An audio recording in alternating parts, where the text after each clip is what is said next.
Je vais vous parler aujourd'hui d'une culture qui est malheureusement peu pratiquée, qui s'appelle le BRF. Qu'est-ce que ça veut dire? Bois raméal fragmenté. Pourquoi? Parce que ce sont les Québécois qui, il y a plusieurs dizaines d'années, ont inventé ce mode de culture. Alors, qu'est-ce que le BRF? Eh bien, c'est ce qui est au sol ici. C'est un broyat de bois que l'on étale sur le sol. Quelle essence de bois faut-il choisir? Pratiquement toutes, à l'exception des résineux. Pourquoi? Parce que les résineux apportent de l'acidité. Il est déconseillé de prendre du chêne parce qu'il a beaucoup de tanin, qu'il est difficile à attaquer.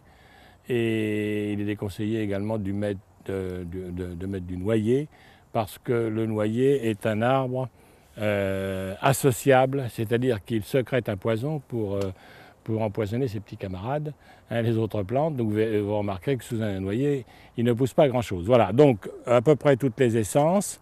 Il faut que ce soit un bois vert, il faut que ce soit des rameaux, c'est-à-dire qu'il ne dépasse pas un diamètre de 7 cm.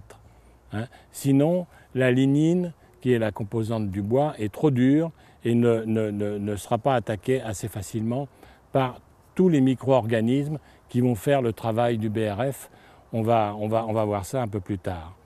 Donc, quels sont les avantages du BRF? Ici, vous avez des tomates que j'ai l'habitude de faire sur BRF. Elles s'y plaisent beaucoup.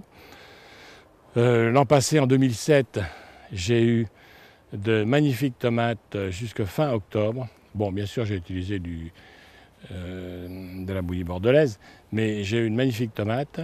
Et cette année, bon, ma foi, je ne suis pas mécontent. L'avantage, c'est que donc c'est un paillis, comme tous les paillis, on réduit les arrosages à peu près de 50%. D'autre part, on n'a pratiquement pas de mauvaises herbes. Ce BRF reconstitue un sol de forêt, un sol protégé où les champignons et les bactéries décomposent le bois, décomposent la lignine du bois et alimentent le sol naturellement. Certaines personnes affirment que c'est la seule culture biologique.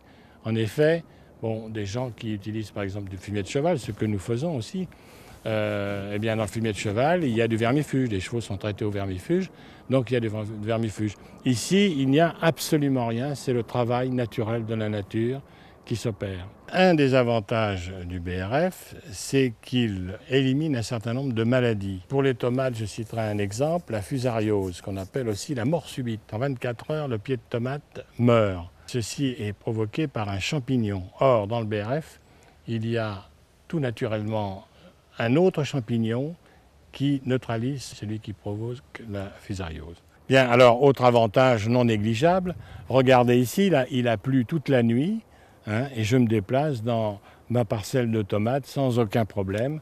Vous pouvez regarder mes chaussures, elles sont impeccables. Alors ça j'avoue que c'est très agréable, et pour aller récolter ces tomates également. Alors donc, le BRF va alimenter le sol en matière nutritive tout en le protégeant. Donc ça peut paraître merveilleux puisqu'on n'a quasiment plus de travail en théorie, on n'aurait plus besoin de bêcher, la terre reste meuble, etc. Bon, il y a quand même, à mon avis, des limites, c'est-à-dire que c'est idéal pour les tomates, pour les aubergines, des plantes comme ça qui sortent du sol.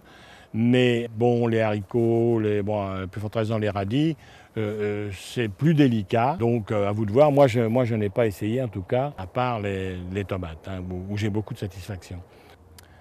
Eh bien, j'espère vous avoir convaincu, au moins d'essayer la culture sur BRF, qui est la plus biologique qui soit. Au revoir et à bientôt pour de nouveaux conseils au potager Caillebotte.